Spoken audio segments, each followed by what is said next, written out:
नमस्कार किसान भाइयों, स्वागत है आप सभी का फार्मर द जर्नलिस्ट के यूट्यूब चैनल पर। मैं व्यास यादव आज आप सबको बताऊंगा कि अपने गन्ने की फसल में पेड़ी को लेकर के किस प्रकार आप दुगना उत्पादन ले सकते हैं। किसान भाई, आप सामान्य तौर पे देखते हैं कि जो तमाम फसलें होती हैं उनको एक बार आप बो दिए, उसके बाद में काट लीजिए, फिर दोबारा उसमें कोई उत्पादन नहीं ले सकते।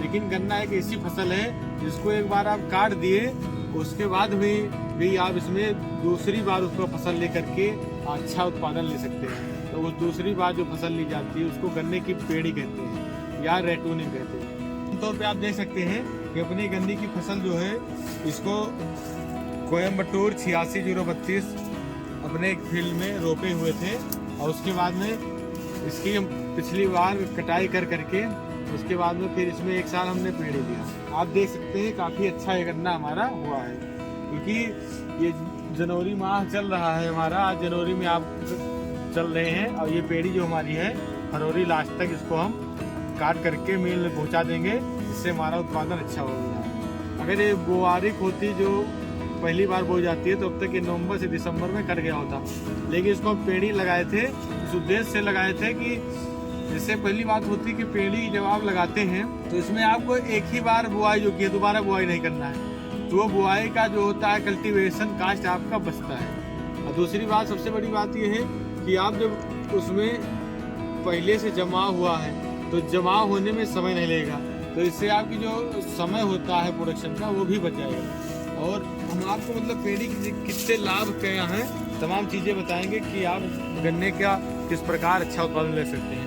सबसे पहली बात ये होती है कि आप गन्ने का जो पेड़ी लें उससे अच्छी वैरायटियों का चयन करें। जैसे हम कोयम्बटूर 86-032 का चुनाव किए थे, तो ये काफ़ी अच्छी वैरायटी है जिससे आप पेड़ी ले सकते हैं। दूसरी बात यह है कि आप पेड़ी लें तो इसको आप समय से काटें भी। होता क्या है कि किसान भाई यदि लेट कर दिए काटने में, मार्च लास्ट तक अगर आप गन्ना काट रहे हैं तो इससे जो होता है आपका उत्पादन प्रभावित होता है, क्योंकि एक समय होती है हार्वेस्टिंग की, अगर उसमें आप नहीं कर रहे हैं तो आप गन्ना का उत्पादन आप नहीं अच्छा ले सकते। अब जैसे गन्ना बहुत काफ़ी बड़ा हो गया है हमारा, क्योंकि पेड़ी है और उसमें बढ़वार भी अच्छी हुई है, हमें लगता है उत्पादन भी अच्छा होगा।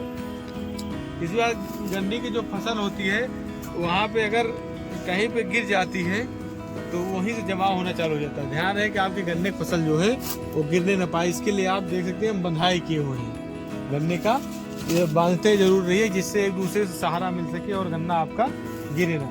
इसी बात ये है कि जो आपकी गन्ने की फसल जब कट जाए पहली बार की, तो उस गन्ने की कटाई के तुरंत बाद जो पत्तियां वहाँ पे इकट्ठा हों, उस पत्ती को आप वहीं खेत में अपने जला दीजिए। जलाने से होता क्या है, आपके जो तमाम प्रकार के हार्मफुल इंसेक्ट होते हैं मर जाते हैं और आपकी जो कल्लों की संख्या होती है उसमें भी वृद्धि होती है, और आपका जो कूड़ा करकट है ये भी आपका अच्छे तरीके से उसका यूटिलाइजेशन होता है। आप देख सकते हैं जहाँ पे ऐसे आपने पहली बार गन्ने की जैसे आप बुआई किए थे, उसके बाद काटने के बाद देखें किसी भी कारण पर जहाँ पे आपका गन्ना जो होता है जैसे गैप हो जाए गन्ने का, तो वहाँ पे आप गैप फिलिंग कर दीजिए, या वहाँ पे दूसरा आप बीज ला करके बो दीजिए, या जहाँ पे बहुत ज़्यादा जर्मिनेशन हुआ वहाँ से उखाड़ करके आप यहाँ पे ला करके ट्रांसप्लांट कर दीजिए। मतलब पूरा आप जब भर देंगे उसको तो इससे जो आपका उत्पादन होगा वो दुगना हो जाएगा। किसान भाई ये भी आपको ध्यान रहे कि जो आपकी पेड़ी की फसल होती है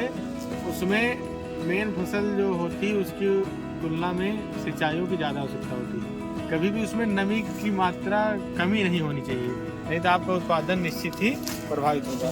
देख सकते हैं पूरी इसमें नमी बनाए हुए हैं। दूसरी बात यह है कि जब आप उसको कटाई कर लें तो उसमें ध्यान रहे कि सबसे पहले कटाई हुआ उसको आप जुताई करा दीजिए खेत की। जुताई कराने से आपके जो खरपतवार है उसका भी नियंत्रण हो जाएगा, और जुताई करने के बाद में उसमें आप जो होती है, इसमें आप जानते होंगे कि गन्ने जो मेन फसल होती है उससे ज़्यादा नाइट्रोजन देना पड़ता है, क्योंकि दूसरी जब उसकी जनरेशन होती है तो एनर्जी ज़्यादा देनी पड़ेगी। तो उससे लिए जैसे गन्ने में आप वैसे नॉर्मल 100 से 120 kg नाइट्रोजन प्रति हेक्टेयर देते हैं, तो इस प्रकार जो पेड़ी वाले गन्ने होते हैं उसमें 150 kg तक आप प्रति हेक्टेयर हिसाब से अपने गन्ने में नाइट्रोजन अप्लाई करिए। आप नहीं तो बढ़वार देखो, हम बढ़िया से नाइट्रोजन अप्लाई किए थे तो बढ़वार आप देख सकते हैं किस प्रकार अच्छी है। दूसरी बात इसमें देसी जो खाद होती है ये इस प्रकार आते FOIM उसको जरूर मिलाएं। और कभी भी आप देखते रहें जो बीमारी और आपके जो तमाम इसमें लगते हैं इंसेक्ट पेस्ट जो होते हैं उनसे आपको इससे बचाना है। और दूसरी बात जो होती है कि सबसे बड़ी बात यह है कि आपकी जो ये फसल है पेड़ी वाली बहुत कम समय में 9 से 10 महीने में आपकी तैयार हो जाती है। जहाँ जो आप मेन फसल बहुत लेट में ले रहे हैं तो इसको आप बहुत कम ही समय में आप अपना उत्पादन ले सकते हैं। तो किसान भाइयों, आप इस पेड़ी की फसल को अपने फील्ड पे जरूर अप्लाई करें। पेड़ी जरूर लें गन्ने की, इससे आप अपना जो कास्ट ऑफ कल्टीवेशन को कम करके अपना उत्पादन बढ़ा सकते हैं और दूसरे किसानों को भी ये सीख दे सकते हैं कि किस प्रकार आप अपना इनपुट कम लगा करके अधिक से अधिक आउटपुट ले रहे हैं। तो ये जानकारी अपने दोस्तों के साथ जरूर शेयर करें और ऐसी इंटरेस्टिंग जानकारी पाने के लिए हमारे चैनल फार्मर द जर्नलिस्ट को जरूर सब्सक्राइब करें। धन्यवाद।